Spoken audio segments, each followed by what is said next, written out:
The contract was clear. I would never meet them. They would never meet me. 9 months of carrying their child, then I'd disappear forever like I never existed. That was the deal. That was supposed to keep everyone safe.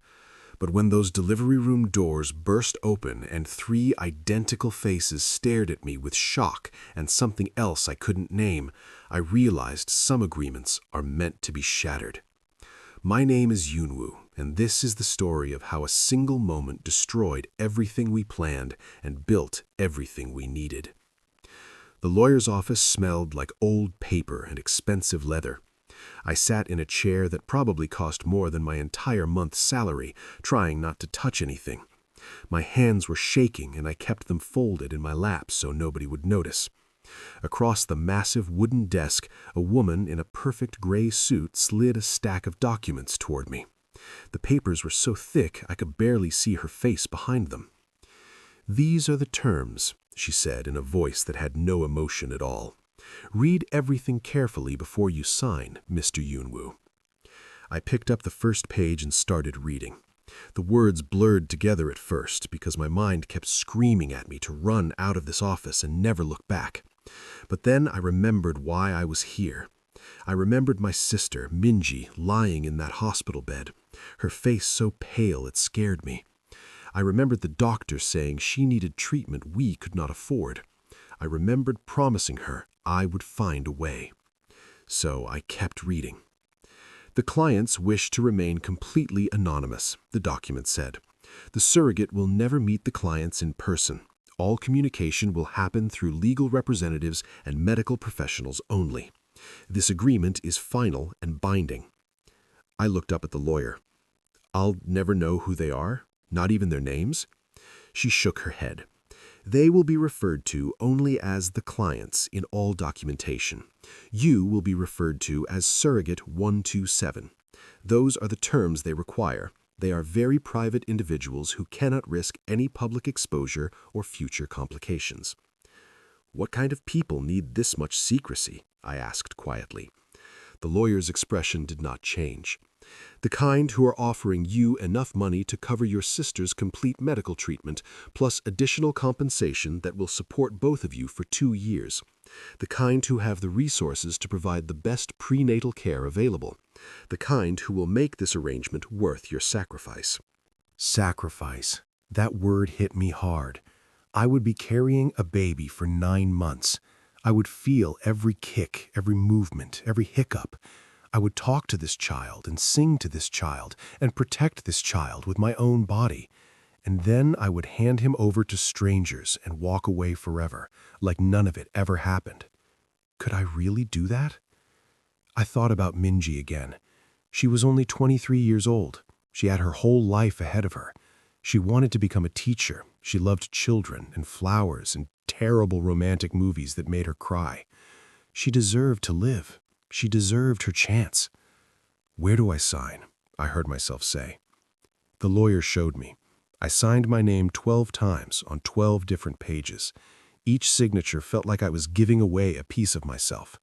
When I finished, the lawyer collected all the papers and locked them in a drawer. "The medical procedures will begin next week," she informed me. "You'll be living in a property the clients own during the pregnancy. All expenses are covered. A driver will take you to all appointments. You'll receive your first payment tomorrow." I nodded, not trusting my voice anymore. "One more thing," she added as I stood to leave. "The clients want you to understand that this arrangement is for everyone's protection. Emotional attachment leads to suffering. Distance keeps everyone safe. Remember that." I left that office feeling like I had just sold something I could never buy back. The next few weeks moved like a strange dream. The medical procedures worked on the first attempt, which the doctors said was unusual but fortunate. I moved into a small but comfortable house on the edge of the city. It was fully furnished with everything I could possibly need. There was a garden in the back with flowers already blooming, and I spent hours there talking to them like they were friends. Nobody visited me except doctors and nurses. They came twice a week to check on me and the baby. They were always professional and kind, but they never stayed longer than necessary. I was not allowed to ask questions about the clients. Once, I tried asking a nurse if they were good people, and she just smiled and said, "They want this child very much. That's all that matters." But it did matter to me. Who were these people? Were they kind? Would they read bedtime stories to this baby? Would they notice when he was sad or scared? Would they love him the way he deserved? I started keeping a journal during those first months. I wrote letters to the baby that nobody would ever read. I told him about my day, about the flowers in the garden, about the birds that sang every morning.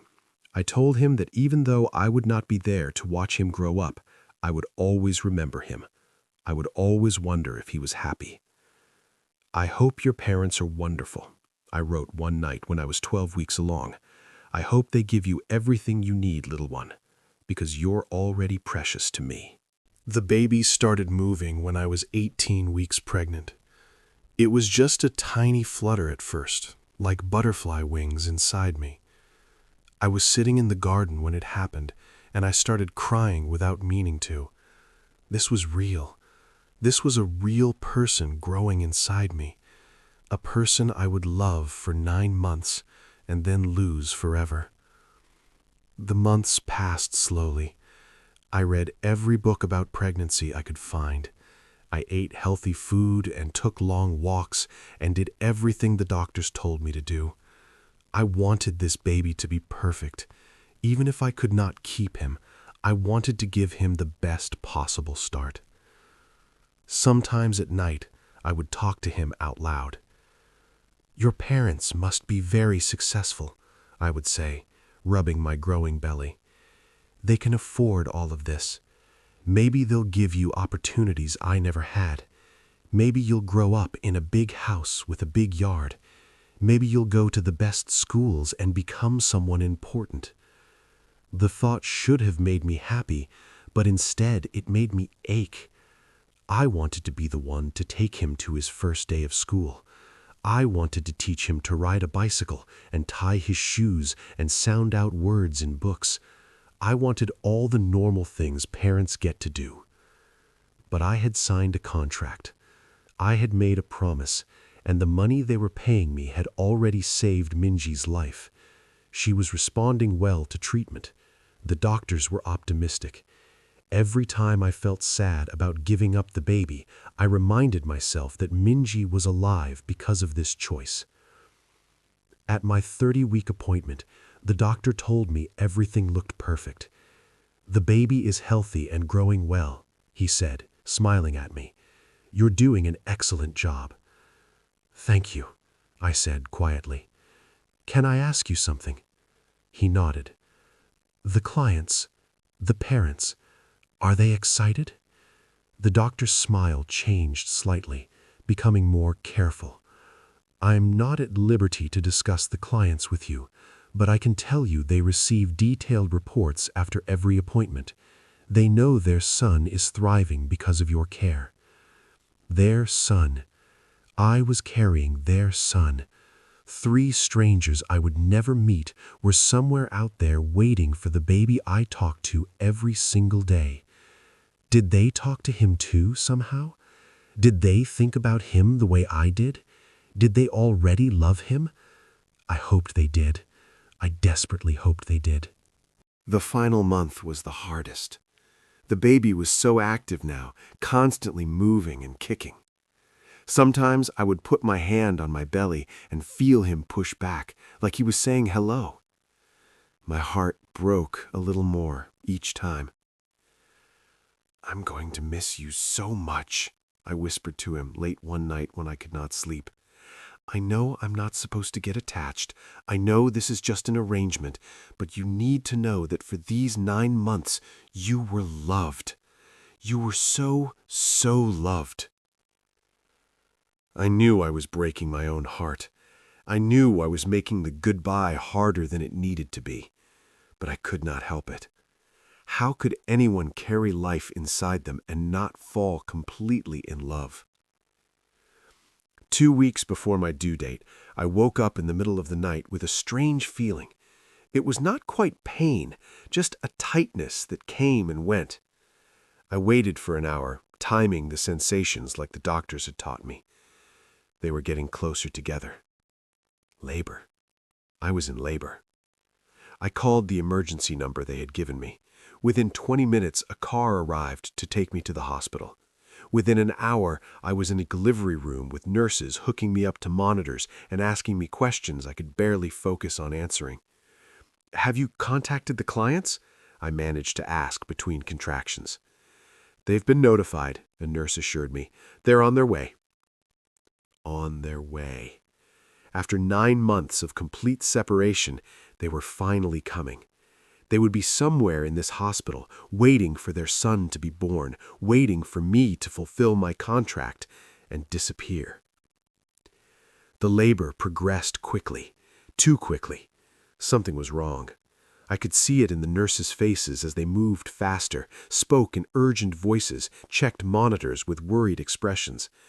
"What's happening?" I asked, fear cutting through the pain.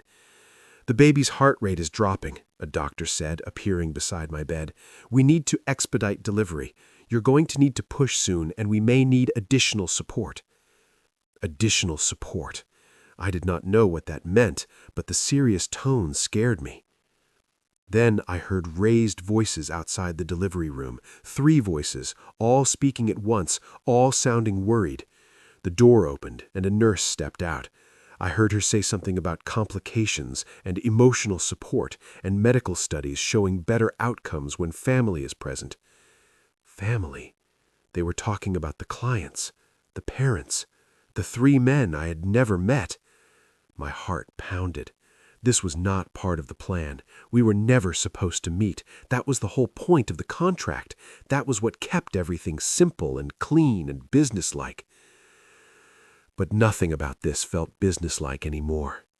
My body was trying to bring their child into the world, and something was going wrong, and I was terrified. The door burst open. 3 men rushed in, and my entire world changed forever. They were identical, completely, impossibly identical. 3 men with the same face, the same height, the same dark hair, the same wide eyes, staring at me with an expression I could not read. For a moment, everything else disappeared, the pain, the fear, the medical emergency, and all I could see was them, the clients, the mysterious people who had paid for my anonymity, the parents of the child I had been carrying for 9 months. They were triplets. "We're here," one of them said, his voice shaking slightly. He had sharp, serious eyes that looked terrified. "We're here for you and the baby. Tell us what to do." A contraction hit me hard, and I cried out. Immediately, all 3 of them moved closer, their faces full of concern and something else, something that looked almost like guilt. "Breathe with me," another one said, gentler than the first. He had the same face but softer eyes, eyes that were already wet with tears. "In and out. You're not alone. We're right here." The third one did not speak. He just took my hand carefully, like he was afraid I might break, and held it firmly. His grip was warm and steady, and exactly what I needed. I should have been angry. This was not part of our agreement. They were not supposed to see me like this, vulnerable and scared and very much not anonymous. But I could not be angry. Not when I was this frightened. Not when their presence somehow made everything feel slightly less terrifying. "Push now," the doctor commanded. "Everyone encourage him. Let him know he can do this." And they did. All 3 of them spoke at once, telling me I was strong, I was brave, I could do this. Their voices blended together into one sound of support and hope. I gripped the quiet one's hand tighter and pushed with everything I had. The baby's heart rate dipped again. Alarms sounded. Medical staff moved with quick precision. I heard someone say something about emergency procedures. "No," I gasped out between pushes. "No, please, please let him be okay, please." "Keep going," the serious one said firmly. "Don't give up. Our son needs you to keep fighting." Our son. He said our son, like the baby belonged to all of us, not just to them, like I was part of this too, not just a temporary carrier who would be discarded after delivery. I pushed again, and again, and again. Time stopped meaning anything. There was only pain and effort, and 3 strangers who held my hand and wiped my forehead and told me over and over that I was doing perfectly, that I was amazing, that I was bringing their whole world into existence. And then, finally, I heard it, the most beautiful sound in the entire universe, a baby crying. "He's here," the doctor announced, holding up a tiny, perfect, screaming bundle. "You did it! He's here and he's healthy." I started sobbing. Relief and joy and grief all hit me at the same time, because this was the moment I had been dreading for 9 months. This was when I had to let go. This was when the contract took effect, and I became nobody to this child I loved more than my own life. But the doctors did not hand the baby to the triplets. They cleaned him quickly and then, following standard hospital procedure, placed him on my chest for skin-to-skin contact. He was so small, so perfect. He had tiny fingers that grabbed nothing and a scrunched-up face that was red from crying. He smelled like new life and possibility and everything good in the world. "Hello," I whispered to him, my tears falling onto his little head. "Hello, my sweet boy. I'm so glad you're here. I'm so glad you're safe." He calmed at the sound of my voice. He knew me. After 9 months of hearing me talk to him, sing to him, tell him stories, he recognized me. His tiny hand wrapped around my finger and held on tight. My heart shattered into a million pieces. I looked up at the triplets through my tears. They were standing together, watching us with identical expressions of absolute wonder. But there was something else in their faces too, something that looked like heartbreak. "He's yours," I managed to say, even though every cell in my body was screaming at me not to let go. "He's perfect. Please, please take good care of him." I kissed his forehead once, memorizing the feel of his skin, the smell of him, the weight of him in my arms. Then, before I could change my mind, before I could break down completely, I carefully handed him to the closest triplet. It was the serious one. He took the baby like he was receiving something sacred, his hands trembling. He looked down at his son with such pure, overwhelming love that I had to look away. "Thank you," he whispered. His voice cracked. "Thank you for this gift." The other 2 moved closer, surrounding their brother and the baby. They were crying too, all 3 of them, tears running down their identical faces as they stared at the tiny life they had waited so long to meet. I should have felt relieved. This was what I had agreed to. This was the plan. But watching them with the baby, I felt like someone had reached into my chest and ripped out my heart. A nurse approached me with paperwork. "The discharge process will take a few hours," she said quietly. "You can rest here until then. The clients will be moved to a private recovery room with the infant." Right, because we were not supposed to interact. This brief meeting in the delivery room was an emergency exception, nothing more. Now everything would go back to the contract. They would take their son home. I would leave the hospital alone. We would never see each other again. That was the agreement. That was what I had signed up for. So why did it feel so completely, devastatingly wrong? The triplets were preparing to leave with the baby when the quiet one suddenly turned back to look at me. Our eyes met across the room. He opened his mouth like he wanted to say something, but the serious one touched his arm and shook his head. The message was clear. Stick to the contract, no emotional complications. Clean break. They left. I was alone in the delivery room with just nurses cleaning up around me. My body ached. My arms felt empty. My chest physically hurt from the grief pressing down on it. "You did a wonderful thing," one nurse said kindly, patting my shoulder. "You gave them their dream." But what about my dreams? What about the 9 months of bonding I was supposed to just forget? What about the love I was not supposed to feel but did anyway, with every fiber of my being? I spent the next 3 hours in that room, going through medical checks and signing final documents. Every signature felt like another goodbye. Every paper I initialed was another way of saying this child was never mine, would never be mine, could never be mine. When it was finally time to leave, a nurse walked me to the exit.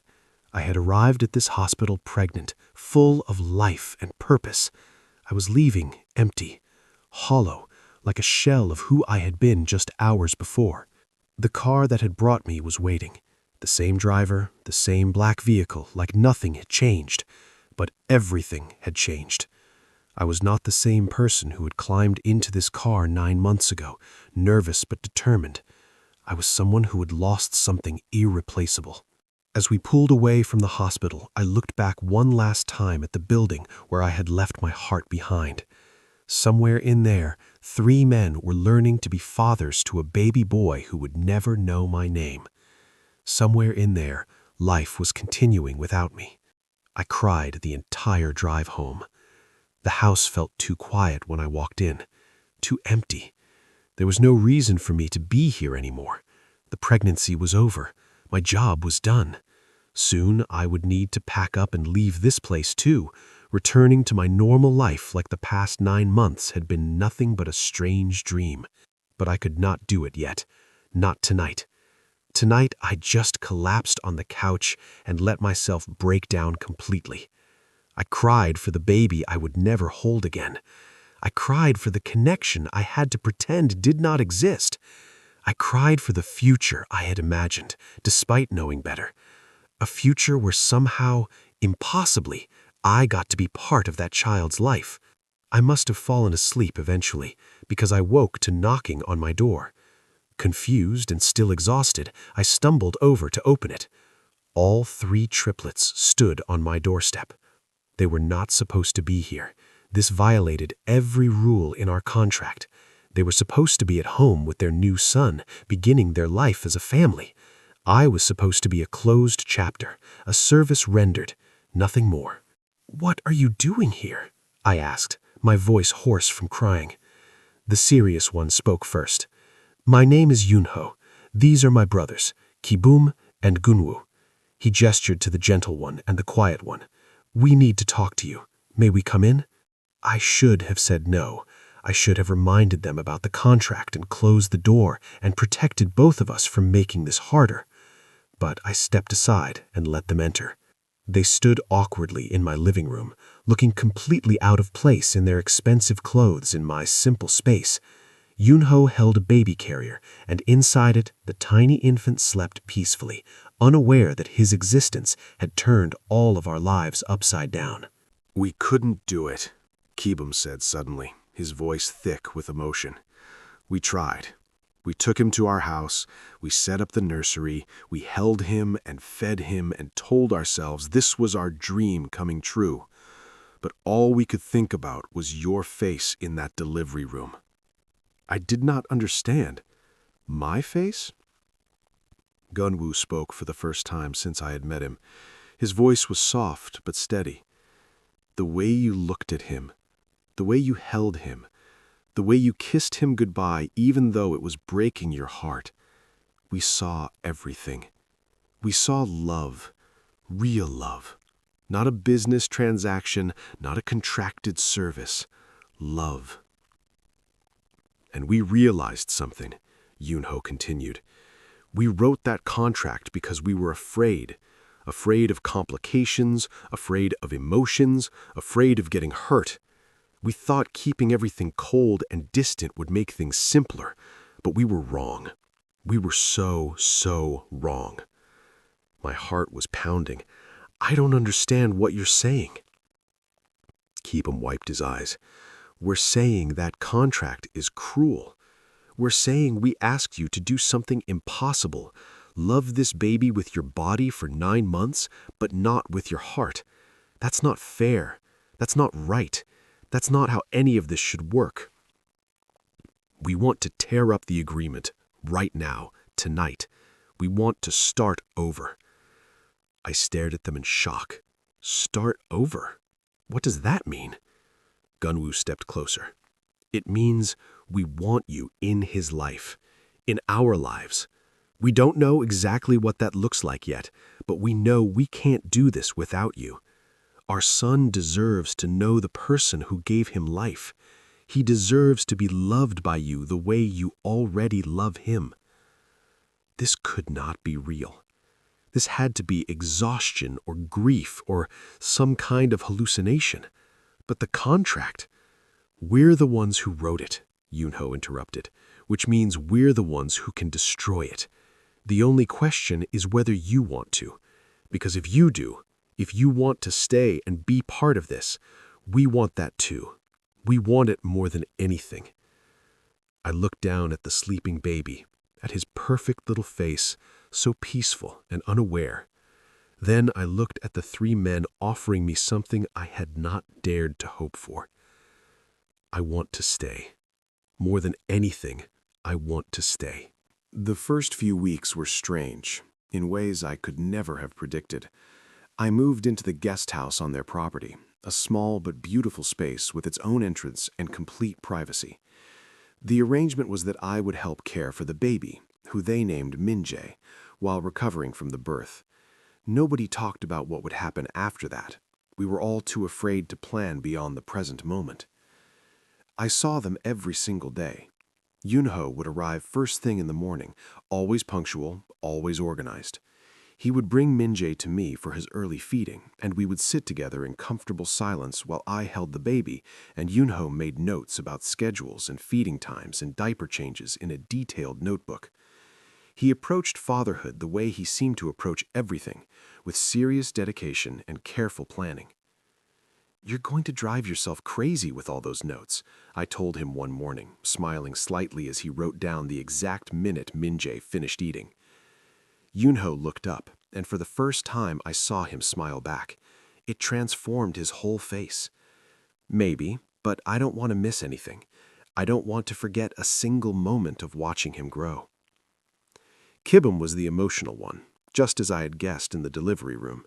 He cried at everything, when Min-jae smiled for the first time, when he grabbed Kibum's finger, when he made a funny sound that might have been a laugh. At first, Kibum seemed embarrassed by his tears, but I told him it was beautiful that he felt everything so deeply. "I was so scared I wouldn't know how to love him," Kibum confessed to me one afternoon while rocking Min-jae to sleep. "I thought maybe I was broken somehow, too focused on work and success to have real feelings. But then I saw him and I just broke open, in the best way possible." Gunwoo was the quietest one, but he noticed everything. He was the one who realized Min-jae liked being held a certain way. He was the one who figured out which lullabies calmed him down fastest. He was the one who sat with me late at night when I could not sleep, when the overwhelming nature of everything caught up with me. "Thank you for staying," he said to me during one of those late nights.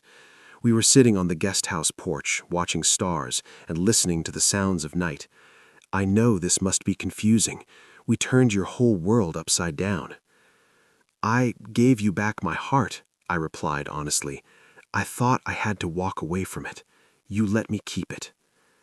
Something shifted between us in that moment. Something that had been building since the delivery room, but none of us had acknowledged yet. I was falling in love with them all three of them. It should have been impossible. It should have been wrong or complicated or too strange to work. But somehow it felt like the most natural thing in the world. Yunho with his steady strength, Kibum with his open heart, Gunwoo with his quiet understanding. Together they made something complete, and somehow I was becoming part of that completeness. I did not know if they felt the same way. We never talked about it. We were too busy learning to be a family, too focused on Min-jae's needs, too careful not to disrupt the fragile peace we had built. But I felt it in small moments. The way Yunho's hand would linger on my shoulder when he thanked me for something.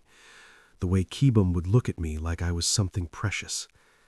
The way Gunwoo would sit just close enough that our arms touched, like he needed the contact but did not know how to ask for it. When Min-jae was 2 months old, my sister Min-ji came to visit. She had finished her treatment and was healthy again, glowing with life and energy. She was so grateful to the triplets for making her recovery possible that she cried when she met them. "You saved my life," she told them. "Because of your arrangement with my brother, I got to live." "Your brother gave us our son," Yunho replied. "We are the ones who should be grateful." Watching Min-ji play with Min-jae, I realized how much had changed. 2 months ago, I thought I would be spending this time trying to forget the baby I had carried. Instead, I was here, surrounded by people who had become my family, raising a child together in a way none of us had planned, but all of us needed. That night, after Min-ji had gone home and Min-jae was asleep, the triplets asked if I would have dinner with them in the main house. I had been in their home before, but never for a meal, never for something that felt so deliberately intimate. They had cooked together, or attempted to.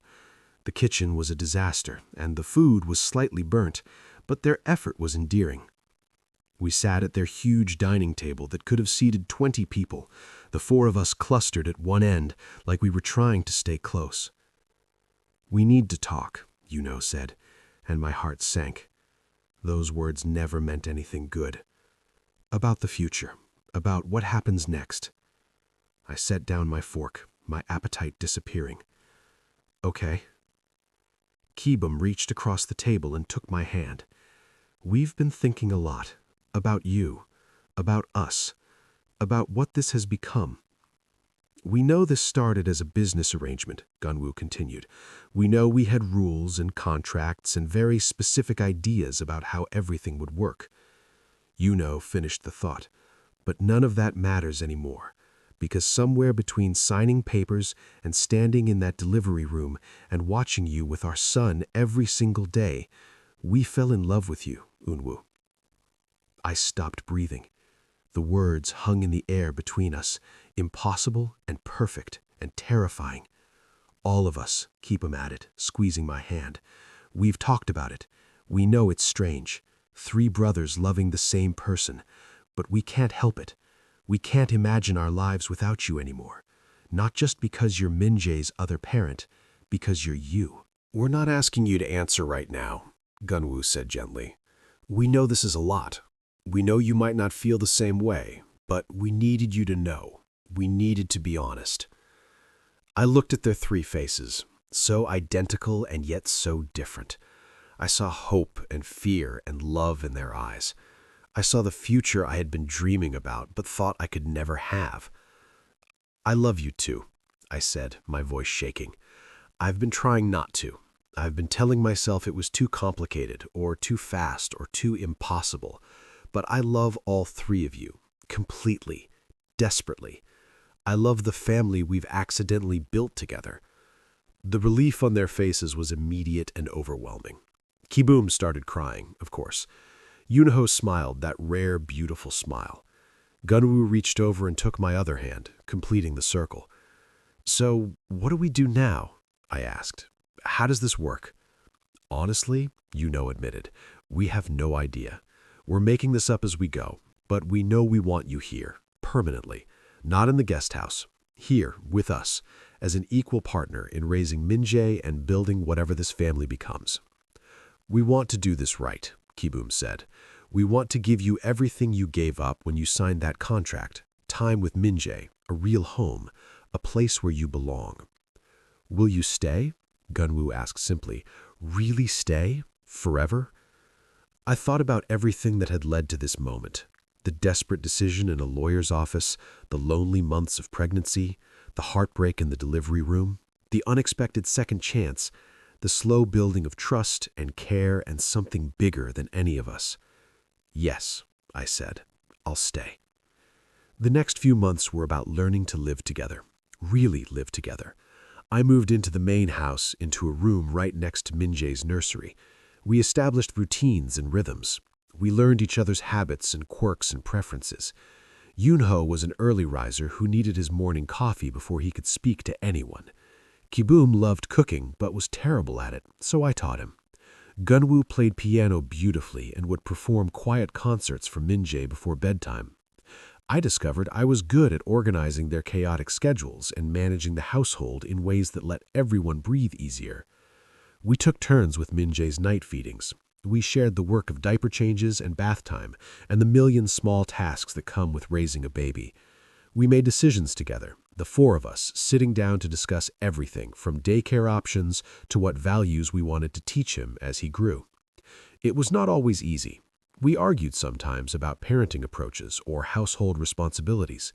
We had to learn to communicate across four very different personalities. We had to figure out how to balance individual needs with collective goals. But we made it work because we were all committed to the same thing, giving Minjae the best possible life and supporting each other completely. One evening, when Minjae was 6 months old, I was feeding him while Yunho worked on his laptop nearby. Kibum was attempting to make dinner in the kitchen, and Gunwoo was playing soft music in the background. It was such an ordinary moment, so beautifully mundane. "I'd never thought my life would look like this," I said to Yunho. 6 months ago, I thought I would be alone right now, trying to forget a baby I had to give up. Instead, I'm here. We're here. This is real. Yunho closed his laptop and looked at me with such tenderness. We almost lost this.